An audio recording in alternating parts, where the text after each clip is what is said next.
Oi pessoal, bom dia, boa tarde, boa noite, tudo bem com vocês? Hoje nós estamos tendo uma dinâmica diferente aqui no nosso canal. A aula hoje ela vai ter um tom mais de conversa e eu estou com a presença do meu ilustríssimo amigo Renato João, ele que é historiador e colega de profissão, professor de história, e eu convidei para conversar sobre o Barroco Mineiro, esse movimento artístico literário que vai iniciar as produções artísticas, textuais, a pintura, a arquitetura aqui no Brasil do período colonial. E aí, Renato? Tudo bem? Boa tarde. Boa tarde. Boa tarde também a vocês que estão nos acompanhando. E aí a gente estende. Bom dia. Boa noite também. E é muito bom estar aqui conversando com a Bárbara, conversando com vocês também que acompanham o canal. E a gente vai falar hoje de um tema bastante interessante. Por quê? Porque quando a gente fala de barroco, a gente está falando de algo criado em Minas, né? E nós estamos falando de um contexto onde o próprio estado de Minas está sendo formado, está sendo ocupado, está sendo constituído. Então é um período muito importante para Minas e também para a história do Brasil. E eu acho interessante no Barroco, vai acompanhar o desenvolvimento, as evoluções econômicas do Estado, né, Renato? Sim. Ele vai acompanhar direitinho toda a transição da colônia, né, de Minas Gerais em relação à exploração do ouro. E é um período artístico que vai ser originalmente criado lá na Itália, né, e ele vai ser trazido para o Brasil por meio dos jesuítas. Portanto, que o grande nome da prosa barroca no Brasil vai ser o padre Antônio Vieira, um padre jesuíta. E é interessante a gente pensar como muitas das coisas desse período elas eram importadas da Europa. Por quê? Porque o Brasil vivia um contexto onde ele não era um país. O Brasil não é país até 1822.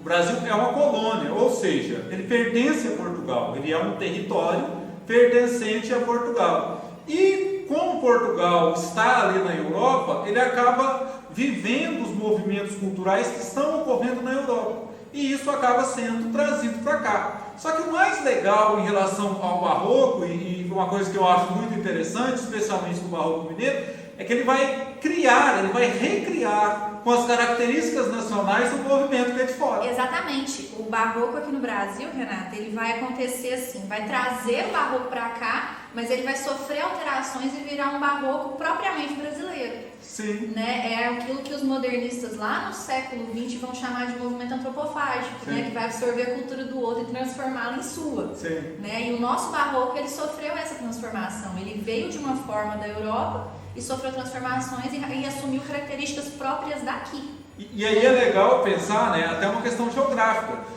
Porque, por exemplo, os materiais usados na Europa, muitos deles você não tinha em Minas Gerais. Então aí você vai fazer uma adaptação. Por exemplo, a pedra sabão, ela não é utilizada na Europa, mas ela vai aqui ser muito utilizada. Por quê? Porque ela é disponível. Os azulejos na Europa são mais disponíveis. Aqui você já não tem essa disponibilidade. Então você vai ter madeira, você vai ter outros artigos que vão ser usados para estar produzindo essa arte. Exatamente, né? Todo o conceito e a obra, a matéria-prima, né, da construção desse tipo de arte, ele vai ser diferente aqui. Sim. É muito bacana. Até a questão, por exemplo, do ouro, né, nós estamos falando por que essas igrejas barrocas elas têm tanto ouro. Porque elas estão inseridas num contexto de mineração.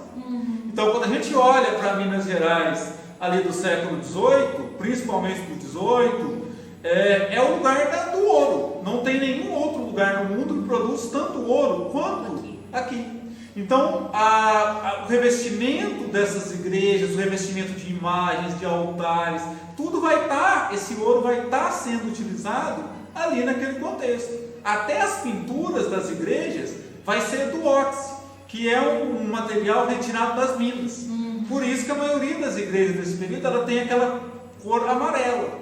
Ela tem detalhes, ela tem características em amarelo, porque desse óxido que é retirado das minas. Para vocês, às vezes, que visitam cidades históricas e nunca se atentaram a isso, observem que a maioria das igrejas, todas eles tentam manter a pintura original do período. Todas elas, a maioria vai ter aquela estrutura de branco e amarelo, porque eram as cores predominantes na época. Que é o cal, que é fácil, né? De achar. E você tem também esse óxido que é retirado das minas. Quando você entra numa mina até hoje, se você tocar nas paredes à mão, você vai observar que ela vai sair com um pouco de amarelo no seu dedo, que é exatamente o amarelo usado nas igrejas. E é interessante, a gente pensa, a igreja do Pilar, por exemplo, que tem em torno de 400 quilos de ouro. E é a segunda igreja mais rica em ouro no Brasil. Sim, né? sim.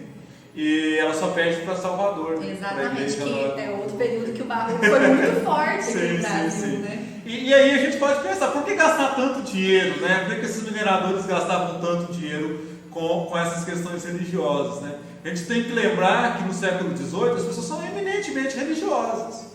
Nós estamos falando de um mundo onde as pessoas são católicas e praticamente todo mundo é católico e todo mundo tem uma ligação com a igreja, tem uma ligação, a igreja ajudar na igreja. Ela está no topo ainda da rotina das pessoas, sim, né? E isso faz com que você também tenha prestígio, né? Se você faz parte de uma ordem religiosa importante, isso te dá prestígio social. Uma coisa interessante, Renato, e eu acho que foi você que me ensinou isso, a diferença dos púlpitos na igreja, né? Que quanto maior o investimento que uma família fizesse para aquela igreja, ele tinha um local privilegiado, um local com maior destaque do que as outras famílias, não é? Sim, e até na hora da morte. E até na hora da morte eles eram enterrados mais próximos. Gente, se vocês forem de Ouro Preto, que é a cidade assim mais famosa, mais bombando desse período, se vocês entrarem na igreja de São Francisco de Assis, vocês vão conseguir ver os túmulos numerados. Quanto mais próximo do altar, mais rica era a família ou maior foi o investimento que aquela família fez para aquela igreja, para aquela congregação, né? Sim, sem dúvida. É um período, então, que a ordem social, ela diferencia até o lugar de você ser enterrado. E quanto mais rico, mais próximo do altar, né? E ali você vai estar mais próximo, significa que você doou mais para a construção daquela igreja, que você tem ali uma exponencialidade maior dentro daquela comunidade. E há uma preocupação também com a vida pós-morte. Exatamente. Então, a todos nessa época se preocupam com isso. E até o barroco vai se ligar muito a essa questão. A efemeridade da vida, a transição da vida para a morte, o que vai acontecer além da morte, são questões muito colocadas em voga no barroco mineiro, e não só no mineiro, mas também no europeu. O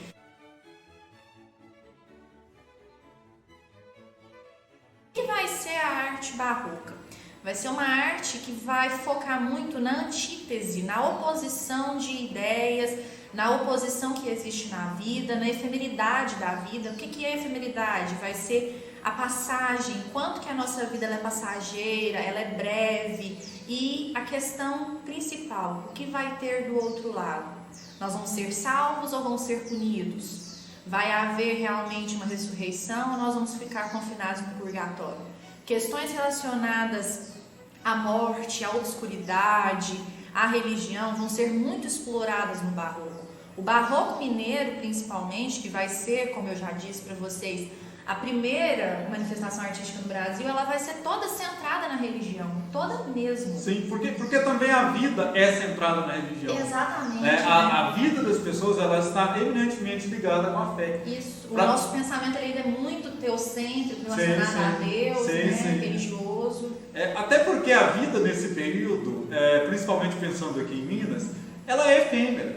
As pessoas viviam pouco. A idade com que as pessoas morriam eram absolutamente jovens. A pessoa com 40, 50 anos, ela já estava muito idosa. A gente tem que lembrar que os recursos de medicina, o próprio trabalho, a alimentação era ruim. Não tinha saneamento básico. Não. Né? Então, a perspectiva da preocupação com a vida eterna era muito grande, às vezes até maior do que a vida terrena. Exatamente. Não, gente, só pra vocês terem uma noção, eu tenho 26 anos e eu sou solteira. Naquele período, as pessoas olharam pra mim e já teriam pena de mim porque eu não arranjei um marido, porque eu já estava ficando velha para ter filhos. Seu pai já estaria coçando a cabeça. Exatamente. Para se livrar de você. Ele tinha uma solteirona dentro de casa. Teria que aumentar o seu dote para conseguir arrumar um casamento para você. Ser mulher nesse período, Senhor.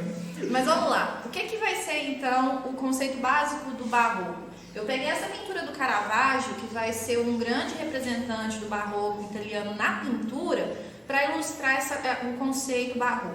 Nós vamos ter a oposição que vai ser a antítese, como eu disse para vocês, principalmente entre o claro e o escuro, o bem e o mal, a vida e a morte.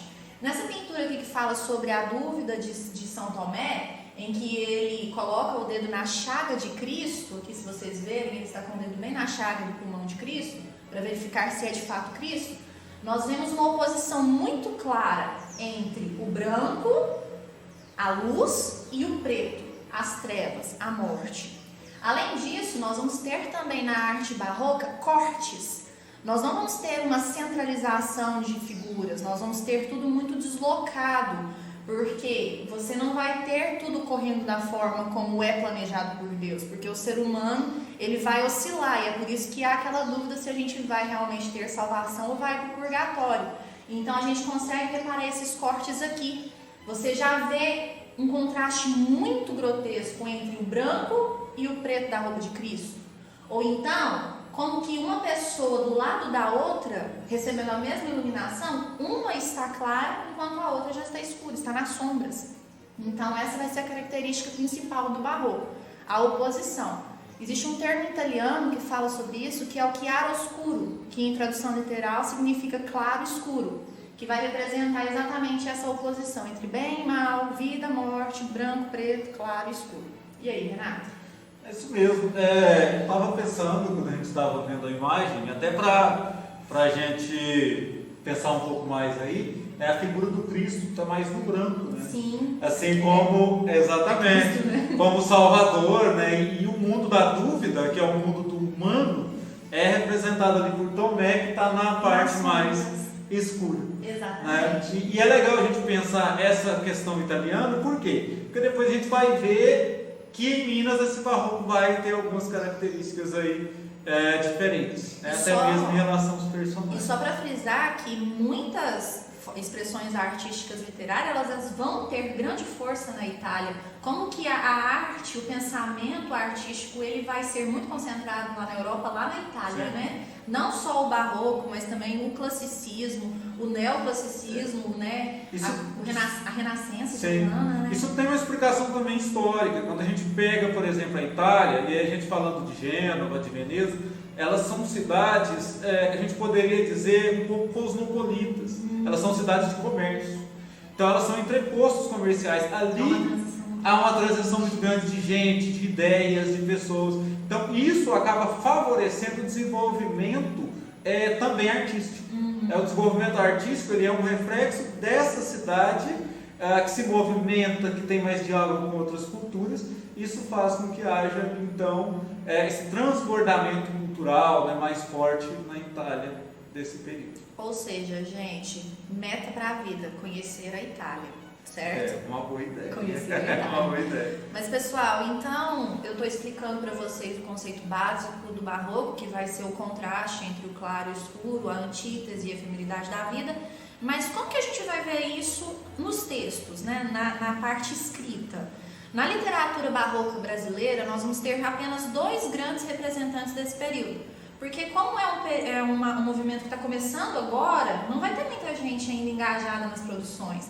E era um Brasil ainda que estava se criando como nação. E o Brasil que está analfabeto. Exatamente. Então, quando você fala em obras literárias, quando você fala nessas questões mais intelectualizadas, o Brasil desse período ele é basicamente embomedido do sertão. Exatamente. Então, você tem uma coisa ainda muito rudimentar. Laurentino Gomes, o criador de 1808, 1822, Sim. de uma trilogia que fala sobre a escravidão, ele diz que há períodos que havia mais escravos do que senhores de escravos, e bem dizer todos analfabetos. Né? Mesmo os senhores, muitos eram analfabetos, e o que não era analfabeto é um conhecimento, é uma vida bruta, uma vida rústica. Então vale mais a força, a arma, o dinheiro do que o conhecimento. Né? Então você não se preocupa, por exemplo, em ter um grande nível intelectual, mas você se preocupa em ter uma condição financeira boa, você se preocupa em ser forte, em ter um determinado padrão. Né? A intelectualidade ela não é vista nesse primeiro momento aí de Brasil, nesses primeiros séculos, como exatamente uma necessidade. Vamos combinar que hoje em dia ainda está assim, né, Renato? Mas deixa quieto. Hoje ainda avançamos um pouco, mas a gente tem que caminhar um bom caminho ainda. Verdade. Então, nós vamos ter somente o padre Antônio Vieira, que vai ser um padre que vai vir de Portugal para catequizar índios e que vai ter a sua produção literária focada em seus sermões. Ele criava sermões muito extensos, de um caráter muito didático, pedagógico, principalmente, e a produção literária dele vai ser, então, essas homilias criadas por ele.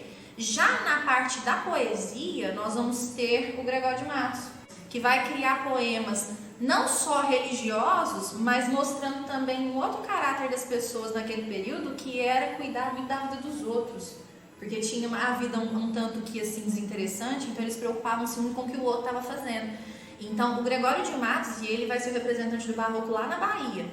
Ele vai ter poemas religiosos, mas também poemas em que ele faz escárnio, ele satiriza pessoas e às vezes até mesmo o próprio governo de Portugal. Essa questão é interessante porque a ideia da privacidade não existe. Não existe. Nesse período. As construções em Ouro Preto, elas retratam isso, como que as cidades são muito próximas. São emendadas. As casas tudo uma do lado da outra, não tem nenhum muro separando. Então, o que eu estou fazendo no meu quarto, o vizinho lá na cozinha, ele pode ver. Sim. Né, e ouvir. E o Gregório de Matos, ele às vezes recebia encomendas. As pessoas pediam ele para fazer poemas falando dos outros. Aí ele era chamado de boca do inferno, porque ele falava muito mal dos outros. E uma coisa interessante também que vai vir na produção do Padre Antônio Vieira vai ser o rebuscamento. A gente vai ter um vocabulário muito rico, muito rebuscado. A criação de neologismos, de latinismos, vai se colocar muito expressões latinas nos textos, para mostrar realmente que há um culto ao rigor, que há realmente uma pessoa ali que está dominando o vocabulário, que domina a teoria, o conteúdo. E esse padre, ele tem um conhecimento tão grande que ele é um dos primeiros a estudar as línguas nativas. Exatamente. Ele vai criar dicionários, por exemplo, da língua tupi. Ele é uma pessoa assim, de um conhecimento muito grande, né? Muito importante. Eu particularmente acho que ele é mais influente até mesmo que o Anchieta. O José de Anchieta, nessa parte linguística. Eu acredito que sim também. Né? Eu acho que o Anchieta ficou mais conhecido do que ele, acabou tendo uma repercussão maior. Mas assim, se a gente pensar às vezes literariamente falando, né, eu acredito também que ele isso, e o Padre Antônio Vieira, não só pela cultura jesuíta, porque ele era um jesuíta, né, ele era um cara muito culto. Né, ele realmente os jesuítas, eles estudavam muito, né? Até hoje, né, os jesuítas eles são uma ordem que estuda muito. Né? Exatamente. O jesuíta ele valoriza o conhecimento, a oratória, a fluência no falar. O jesuíta ele tinha essa capacidade de falar bem, de falar. Deem uma olhada, depois eu posso até deixar um link para vocês acharem, pesquisarem na internet, o sermão da 60ª do Padre Antônio Vieira. Aí vocês vão entender o que a gente está falando dessa questão do culto, do rebuscamento, da teoria, vocês vão conseguir perceber isso nele. Uma coisa interessante também que a gente está conversando aqui, sabia que os poemas do Gregório de Matos não tinham título? Colocaram-se depois, isso foi póstumo, depois que ele morreu, é que colocaram pequenos resumos de cada poema como se fossem títulos, mas ele não dava título para os poemas dele. Ele ia lá, criava e jogava o poema na gaveta. E ficava. Então, depois que ele morreu, que foi fazer uma reunião das obras dele, colocaram-se então esses títulos, que na verdade são simplesmente uma breve explicação do que cada poema fala. E é interessante isso, né? A maioria dos artistas eles ficam mais famosos depois de morte. Exatamente, são postos. Então, se você é um artista e quer ficar morto, mas quer ficar famoso, vai ter que esperar. Tem que esperar morrer para ficar famoso, né? Bom, pessoal, eu acho que a conversa de hoje valeu muito a pena, né? Vocês já viram que eu e o Renato João, a gente conversa bastante, é um tema que interessa muito a nós dois, né? Eu sou apaixonada pelo barroco, Ouro Preto, eu também sou assim fissurada, se eu puder um dia eu ainda vou morar lá, com certeza. Adoro aquelas ladeiras, apesar de doer as pernas. Adoro muito.